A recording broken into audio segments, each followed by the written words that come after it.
Hechos capítulo 2, versículos 41 y 42. Así que los que recibieron su palabra fueron bautizados, y se añadieron aquel día como 3,000 personas, y perseveraban en la doctrina de los apóstoles, en la comunión unos con otros, en el partimiento del pan y en las oraciones. Hoy día vamos a hablar de la perseverancia en la comunión. En la comunión.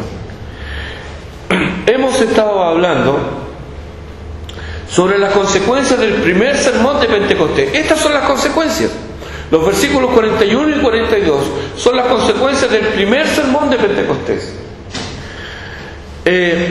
Al margen de los convertidos que ciertamente hubo en esa ocasión, cada uno de los convertidos experimentaron una separación del medio en el cual estaban acostumbrados, a la vez que comenzaron a perseverar. O sea, primero una separación, ya lo hablamos hace algunos domingos atrás, ¿cierto?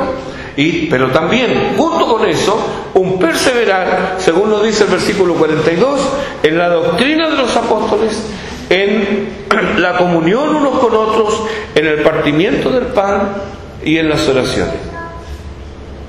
Dijimos también que perseverar es mantenerse firme y constante en una manera de ser o de obrar. Esto deja fuera la asistencia rutinaria al lugar de culto. No es perseverar eso. O la asimilación meramente intelectual de verdades fundamentales. Eso tampoco es perseverar. O inclusive la sola creencia en Dios tampoco es perseverar. Porque puedes asistir y no perseverar. Esto se hace evidente en que no hay ningún adelanto en tu vida espiritual. Y a menudo piensas igual que un incrédulo. O sea, si está ocurriendo esto, no has estado perseverando. Solamente has estado asistiendo. Puedes asimilar algunas verdades fundamentales sin perseverar. ¿Por qué? Porque lo que llena tu cerebro no hace mella en tu corazón ni en tus miembros para obedecer al Señor. Dices y no haces. Predicas y no practicas.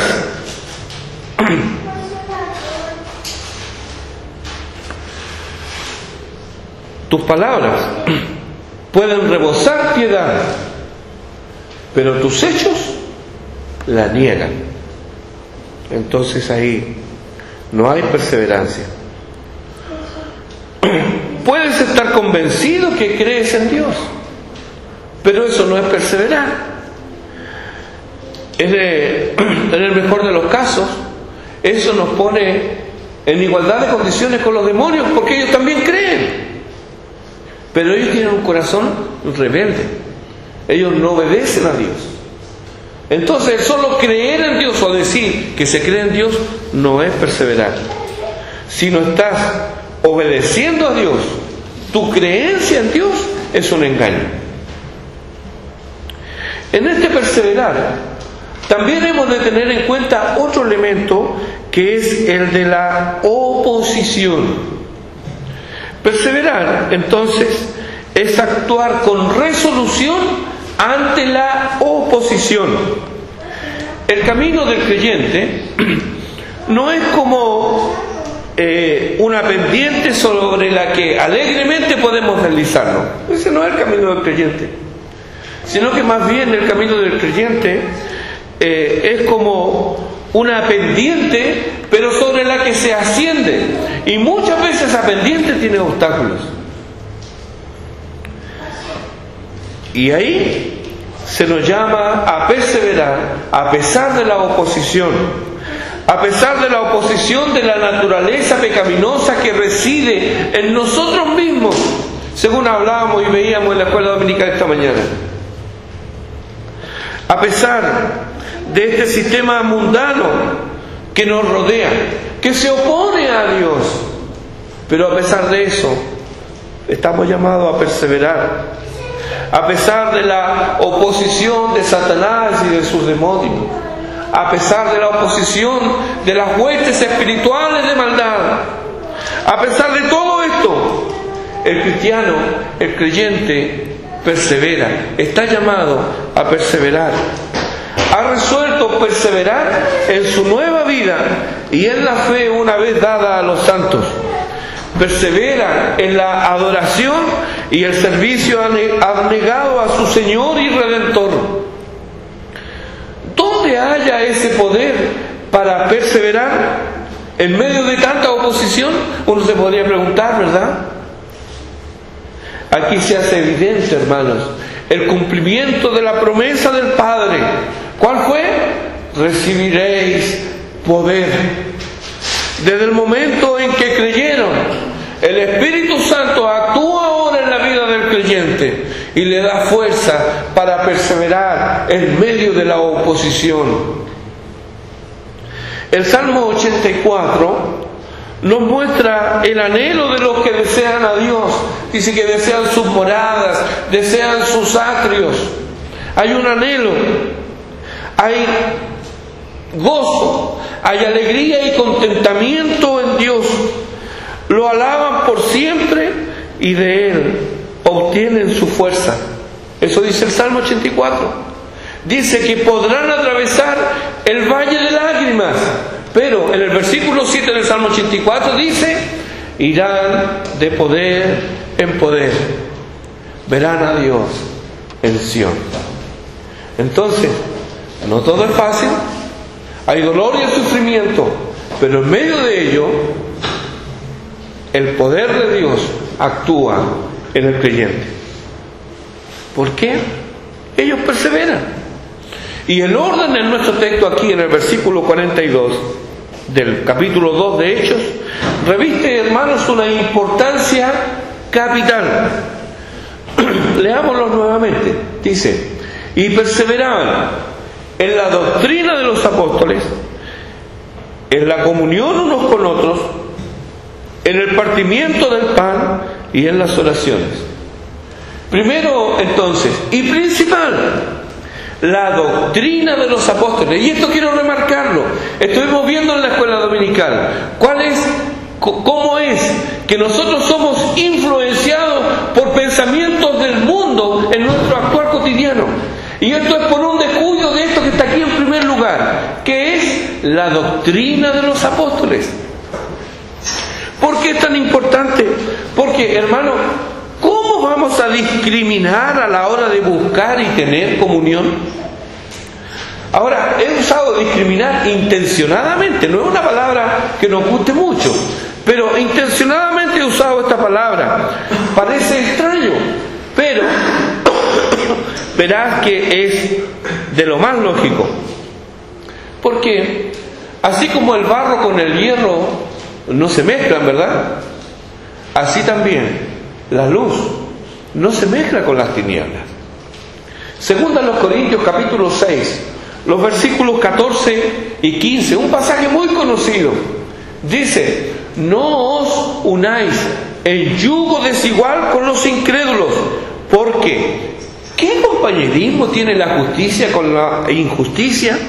¿Y qué comunión la luz con las tinieblas? ¿Y qué concordia Cristo con Belial? ¿O qué parte el creyente con el incrédulo? Nunca serán pocas las advertencias al respecto. Y esto debiera ser claro para cada creyente. Pero la abundancia de citas en este sentido nos indican que los creyentes pasamos por alto estas advertencias. No las tomamos en cuenta. Nuestra comunión, hermanos, es lo que compartimos entre nosotros. Y primero y principal, compartimos a Dios. La primera epístola del apóstol Juan, en el capítulo 1, los versículos 3, 6 y 7, nos hablan de nuestra comunión horizontal, comunión entre nosotros, entre hermanos. pero también de nuestra comunión vertical. Porque, dice el texto allí, nuestra comunión es con el Padre y con su Hijo Jesucristo. En 2 Corintios capítulo 13, versículo 14, nos dice que la comunión del Espíritu Santo también allí nos es reafirmada. Entonces tenemos comunión con el Padre, con su Hijo Jesucristo y con el Espíritu Santo. Por lo tanto, nuestra comunión es una comunión trinitaria.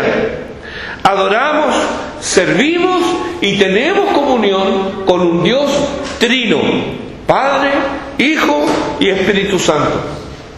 Es muy necesario perseverar en la doctrina de los apóstoles, porque el conocimiento de ella nos permitirá esquivar los roces en nuestra navegación. Y más que roces, rocas diríamos ahora, escollos que han hecho naufragar a algunos. Porque los cantos de sirena no cesan, todavía se escuchan y hasta logran persuadir a algunos para su propia ruina. ¿De qué estoy hablando? Téngame paciencia un poquito.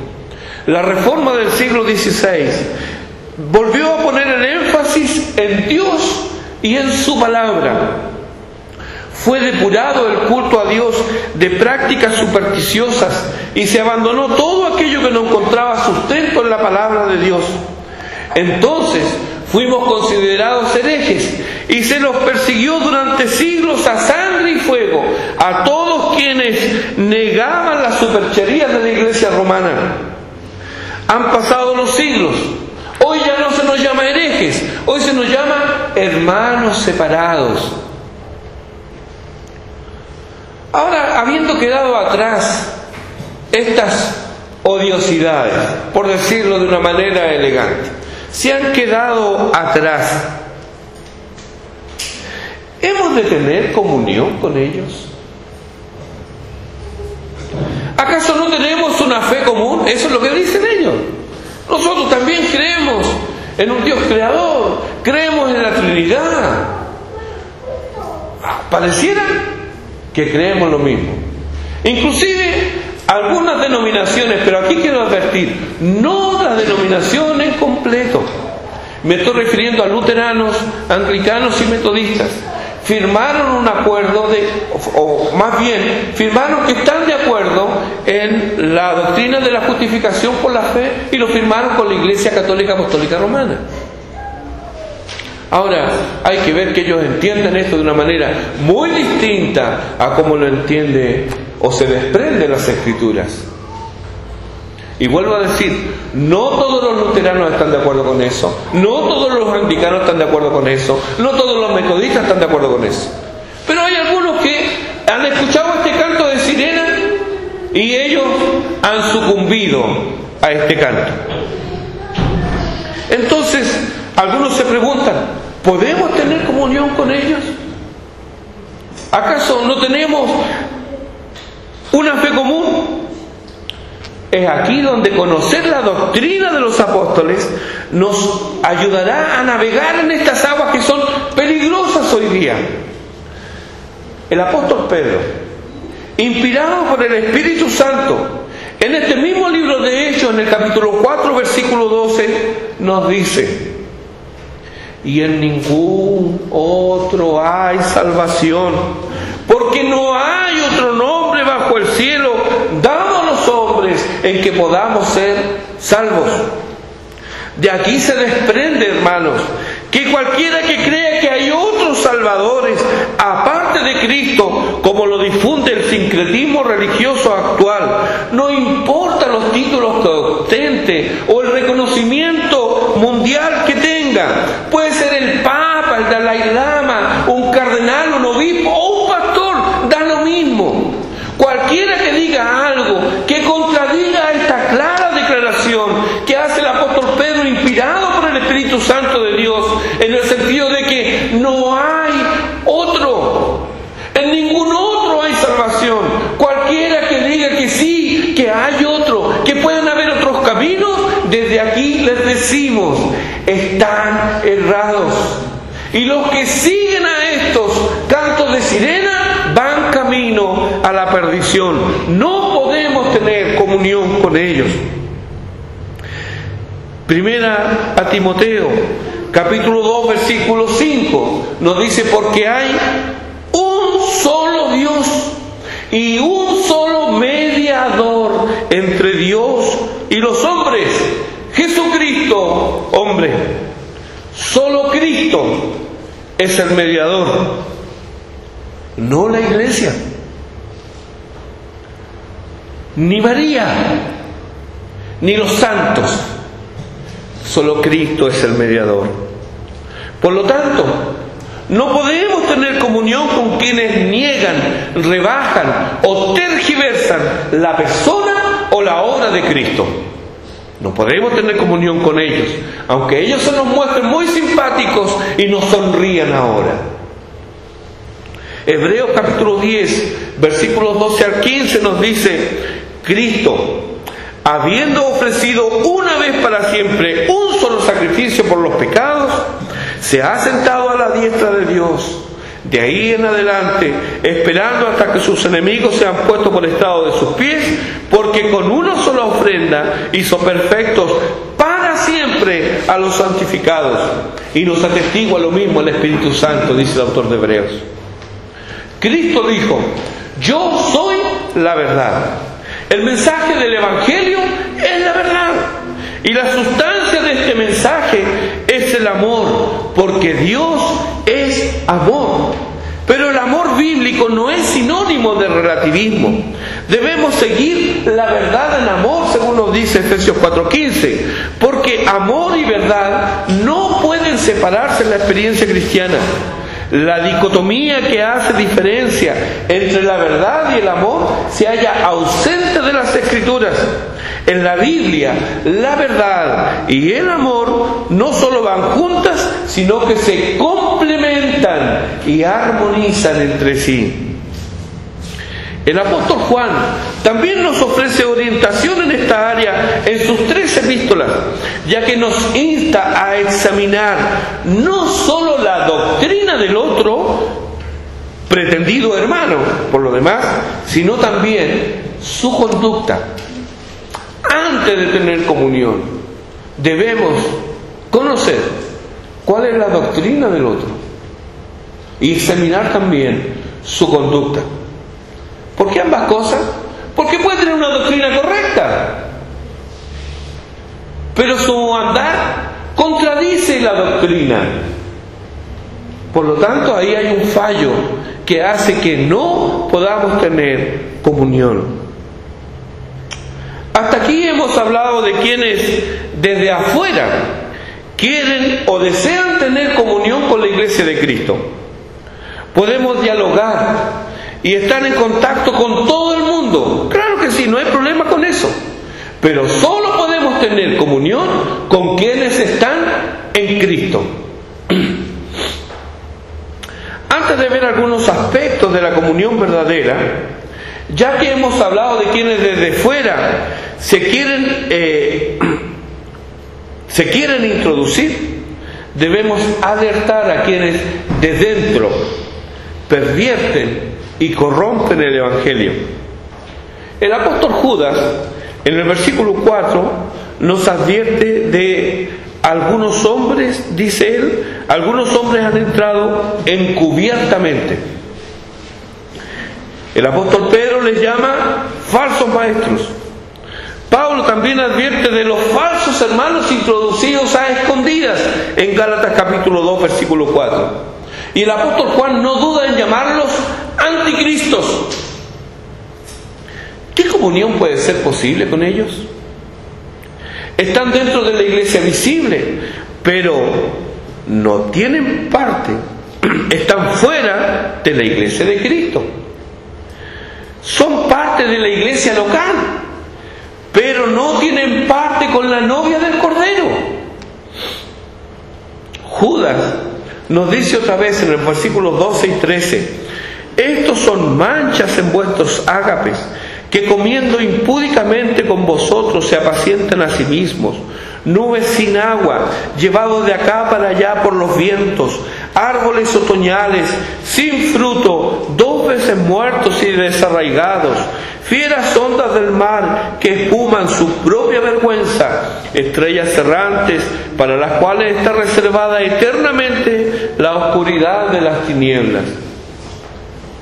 El apóstol Juan, conocido en la cristiandad como el apóstol del amor, él escribe sin tapujos hablando de estos. En 1 de Juan capítulo 2 versículo 19 dice: salieron de nosotros, pero no eran de nosotros, porque si hubieran sido de nosotros, habrían permanecido con nosotros, porque si hubieran sido de nosotros, habrían permanecido con nosotros, pero salieron para que se manifestase que no todos son de nosotros. Pablo le escribe a Timoteo y con él a nosotros, en 1 Timoteo capítulo 4 versículo 16: ten cuidado de ti mismo y de la doctrina, persiste en ello. En otras palabras, persevera en la doctrina de los apóstoles. En el capítulo 6, versículo 3 de esta misma epístola a Timoteo, dice: si alguno enseña otra cosa y no se conforma a las sanas palabras de nuestro Señor Jesucristo y en la doctrina que es conforme a la piedad. Y ahí preguntamos, ¿qué debe hacer entonces? ¿Qué se supone que debo hacer? ¿Debo esforzarme por tener en comunión con ellos? Por respuesta, leamos el versículo 5 de 1 Timoteo capítulo 6 versículo 5, el final. Como dice ahí: apártate de los tales. No insistas en tener comunión con quien no acepta las palabras, las sanas palabras de nuestro Señor Jesucristo, con quienes no aceptan, no se conforman a la doctrina que es conforme a la piedad. Apártate de los tales. En su segunda carta a Timoteo, en el capítulo 3, versículos 1 al 5, nuevamente el apóstol le advierte y nos advierte a nosotros de hombres que tendrán apariencia de piedad, pero negarán la eficacia de ella. ¿Qué debe hacer el creyente fiel aquí? ¿Acaso le encomienda que permanezca al lado de ellos, que insista en tener comunión con estos llamados creyentes? O tal vez es que debe tener consideración porque hay familia detrás o amigos. Nada de eso. La orden aquí al final del versículo 6 dice: a estos evita. Evita. Apártate de los tales, dijo la primera epístola. Aquí dijo: a estos evita. Así que la separación en estas cosas, la falta de comunión, no obedece a falta de amor, no obedece a falta de comprensión o falta de tolerancia. No, la falta de comunión en estos casos obedece a falta de arrepentimiento. Y como quienes se han arrepentido están juntos y perseveran, es imposible que los que desconocen el arrepentimiento quieran permanecer con quienes reconocen a Jesucristo como Señor de sus vidas. Por supuesto, le van a acusar de los crímenes más variados. Lo menos que le dirán es que no tiene amor, que es un intolerante, que es un estrecho de mente. No importa, lo van a perseguir o tal vez lo van a ridiculizar, pero por cuanto ponen en evidencia sus malas obras, no querrán la compañía de los fieles. Porque al fin y al cabo, hermanos, la luz en las tinieblas resplandece. No hace un esfuerzo por sobresalir. No, la luz en las tinieblas resplandece. Puede ser el lugar más oscuro, pero basta una pequeña luz y ya se nota. Y además, los hombres, nos dice Juan, en el capítulo 3, versículo 19 de su Evangelio, que los hombres aman más las tinieblas que la luz. No podemos tener comunión con quienes así participan en las obras infructuosas de las tinieblas, nos dice en Efesios 5:11. Aunque se llamen hermanos, no podemos tener comunión con ellos. Por último, el aspecto que destaca nuestro texto aquí en Hechos 2:42 es un aspecto positivo, porque el texto nos dice que es el perseverar en la comunión los unos con los otros.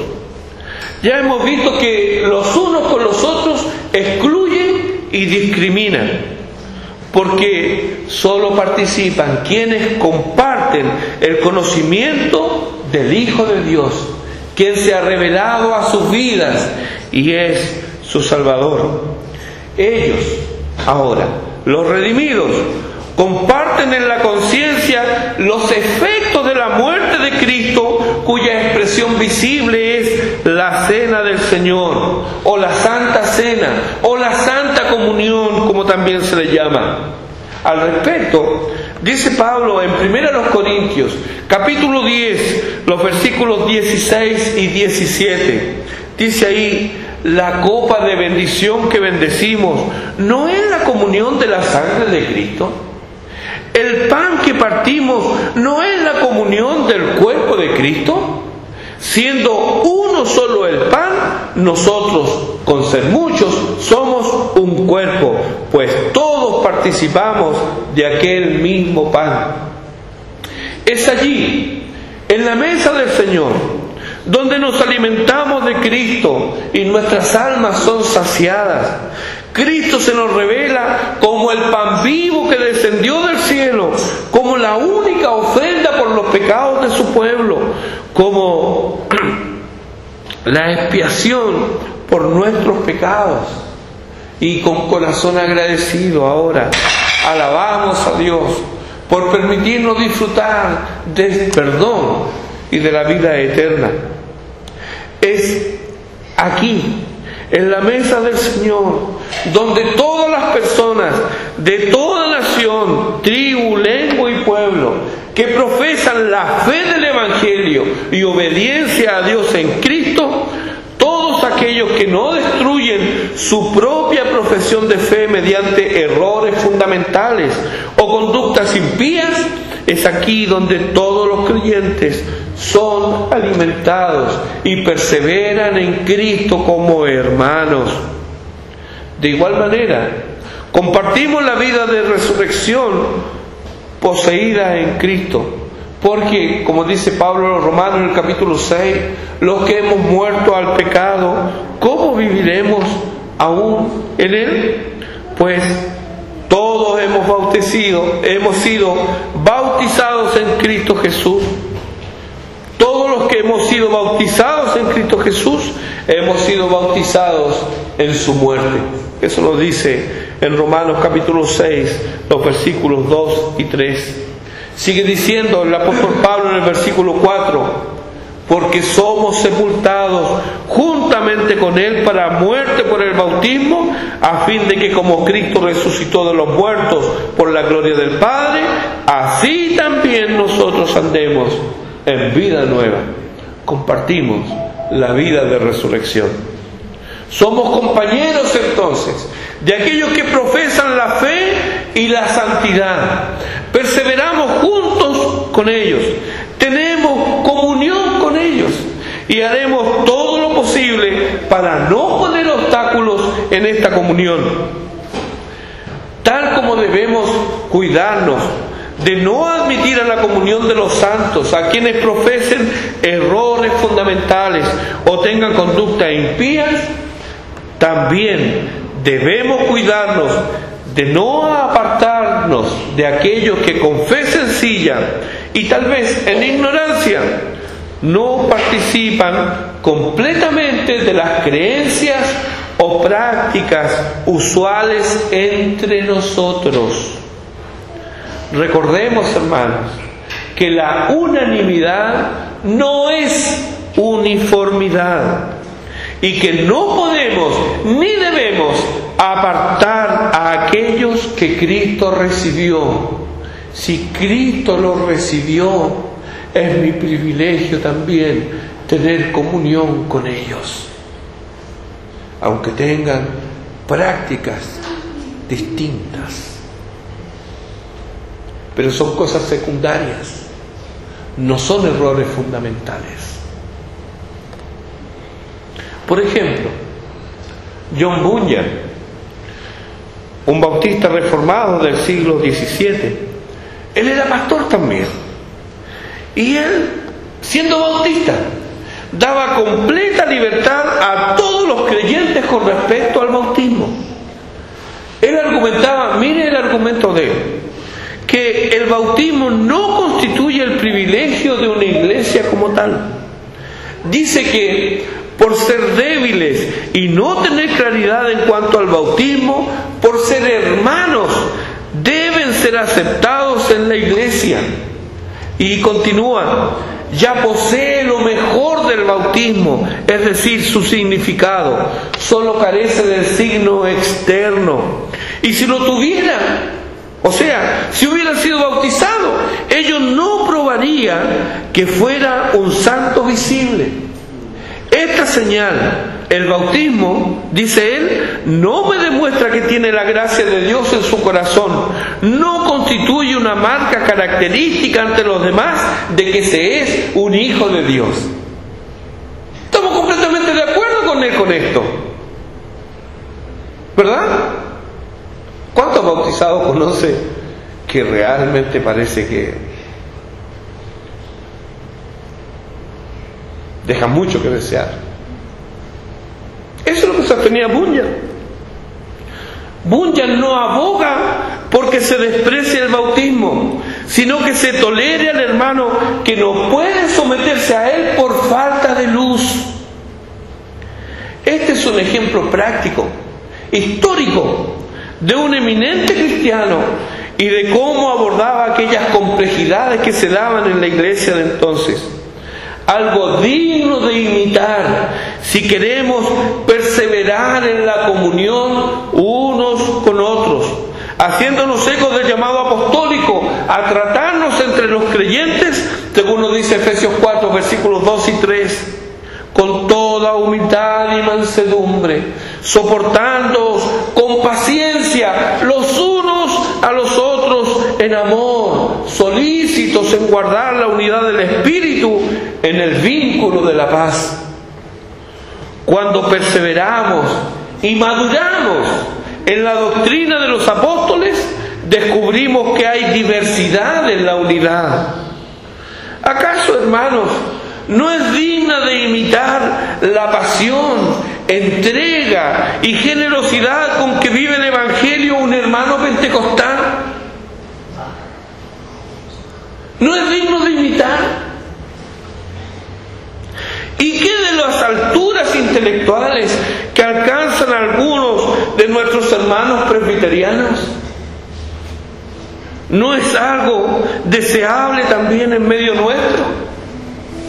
Ciertamente hay preciosos hermanos en otras tradiciones denominacionales, pero son preciosos porque son hermanos, son hijos del mismo Padre, y no disfrutaremos de su comunión si anteponemos nuestros distintivos y creencias particulares.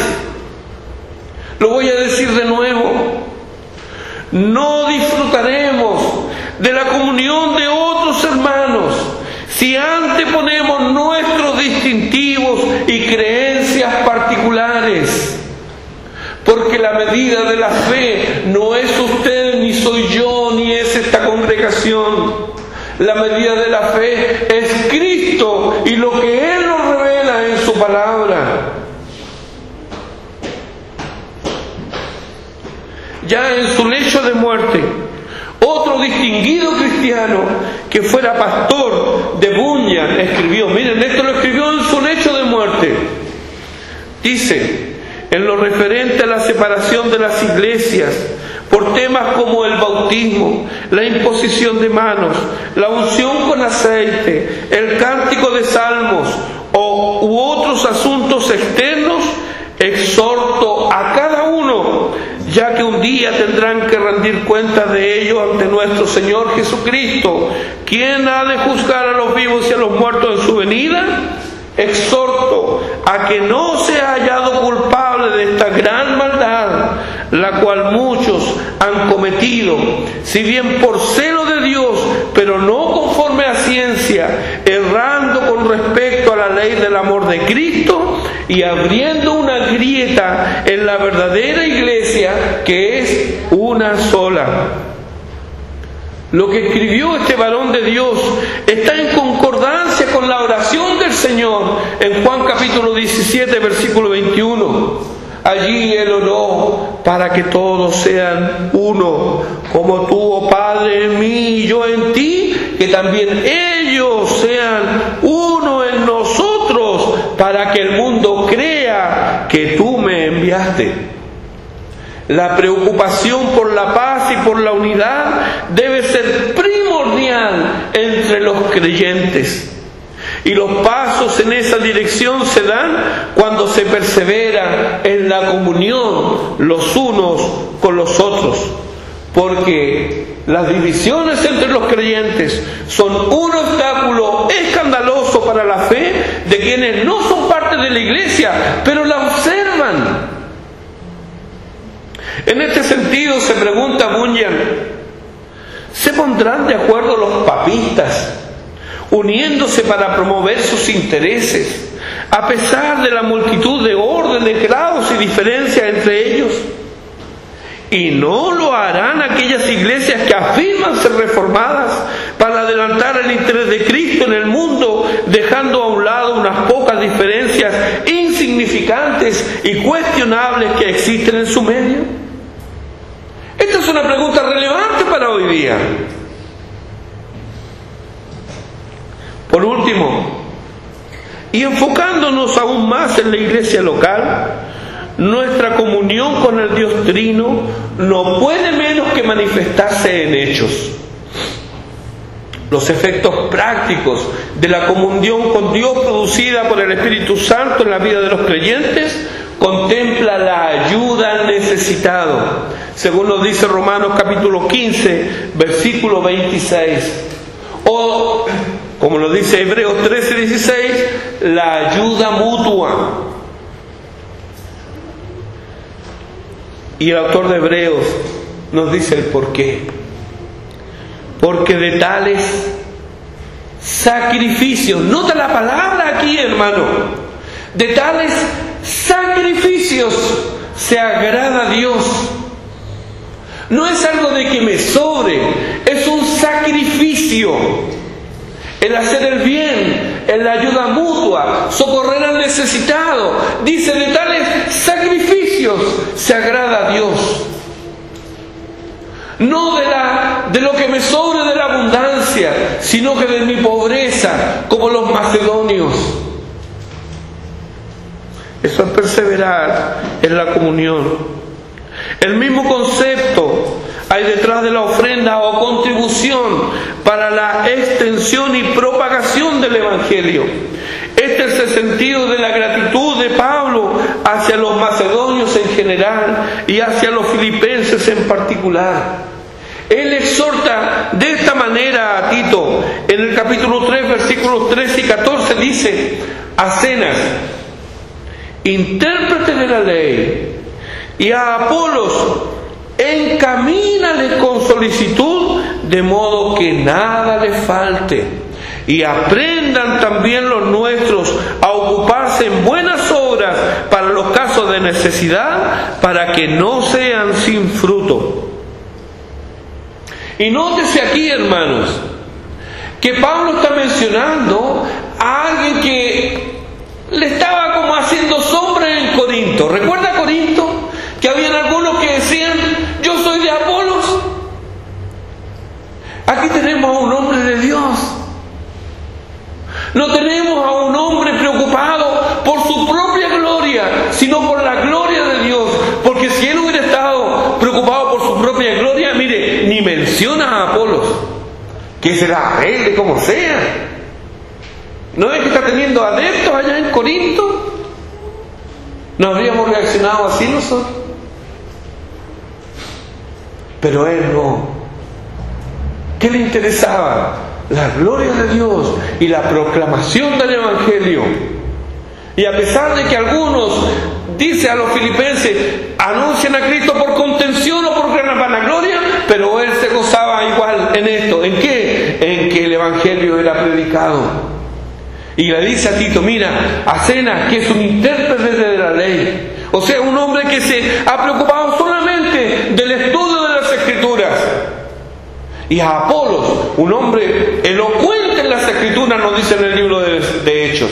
A estos dos, encamínales en sus viajes, que nada les falte. Eso le dice a Timoteo. Y le dice, y aprendan también los nuestros a ocuparse en buenas obras para los casos de necesidad, para que no sean sin fruto. A la luz de la palabra de Dios, perseverar en la comunión los unos con los otros es mucho más que compartir la mesa o un saludo afectuoso. Perseverar en la comunión los unos con los otros es también gozarse con los que se gozan, pero también es llorar con los que lloran. Es ministrar en las necesidades ajenas, como lo atestigua Romanos capítulo 12, versículo 13. Dice ahí, compartiendo para las necesidades de los santos, practicando la hospitalidad. Y como lo reconoce Pablo a los filipenses en el capítulo 4, versículo 16 de esa epístola, él le reconoce a los tesalonicenses y les dice, pues aún a Tesalónica, no era que estaban cerca, no estaban lejos, pues aún a Tesalónica me enviasteis una y otra vez para mis necesidades. Perseveraban en la comunión con el apóstol. Estaba lejos, no lo veían, pero estaban preocupados de él. Y eso se tradujo en hechos concretos. Pero hermano, no puedes perseverar, no puedes tener comunión con quienes se apartan de la verdad y persisten en errores fundamentales o en creer doctrinas cerradas. No puedes. No puedes tener comunión con ellos, por más que tal vez en un tiempo tuviste una preciosa amistad. Déjalo. Tu comunión es con el Padre, con el Hijo, con el Espíritu Santo y con otros redimidos, no con quienes perseveran en el error. Tampoco puedes tener comunión con quienes tienen y mantienen conductas impías. No puedes. La comunión verdadera es con los que siguen y persiguen la santidad, no con los impíos. Esa es la comunión verdadera. Que no te asuste que te digan que eres falto de amor. Que no te asuste que te digan que eres intolerante. No, recuerda el consejo del apóstol. El mismo apóstol que escribió 1 Corintios 13, hablando sobre la excelencia del amor, es el mismo apóstol que te dice, a estos evita, apártate de los tales, porque tienes que saber discriminar, porque si tú no discriminas, la enfermedad que es de otro será tuya también un día. El hospital de Puente Alto antiguamente nació como hospital de infecciosos. Ahí se traían a quienes tenían enfermedades infectocontagiosas. Como creció la población de Santiago, entonces se derivó el mismo servicio a San José de Maipo. Y en todos los hospitales hay unidades donde no pueden entrar. No puede entrar cualquiera. ¿Por qué? Porque las enfermedades que tienen ellos son contagiosas. Las enfermedades espirituales también lo son. Y nos dice el autor de Hebreos, hermanos, mirad que no hay entre vosotros ninguno con raíz de amargura. ¿Por qué? Porque ella estorbará. Va a estorbar tu vida. Por lo tanto, si quieres tener comunión, necesitas tener comunión más bien. No es algo que tú quieras, no es opcional. Tú necesitas tener comunión. Y resultado de escuchar la palabra de Dios, anhelas tener comunión. Pero esa comunión no es indiscriminada. No, discrimina, excluye. Y la base para discriminar y para excluir es la doctrina de los apóstoles. Si alguien no se conforma a las sanas palabras de nuestro Señor, si alguien no se conforma a la doctrina que es conforme a la piedad, el apóstol nos dice, evita. Mira, prefiera que te digan estrecho de mente, que te digan intolerante, pero escuchar un día bien, buen siervo y fiel. Tal vez entre los presentes hay alguno que le extrañe este tipo de comunión. Por ahí deben haber leído también. Cuanto más conozco a la gente, más quiero a mi perro.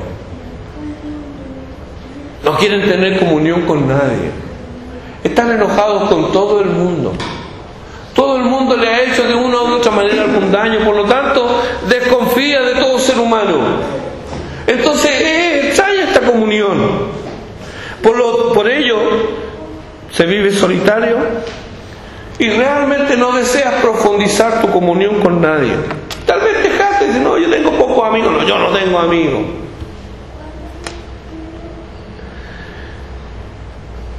Cuidado, porque es muy probable que la raíz de este asunto sea que tú no has nacido de nuevo, que no te has arrepentido y aún estás en tus pecados.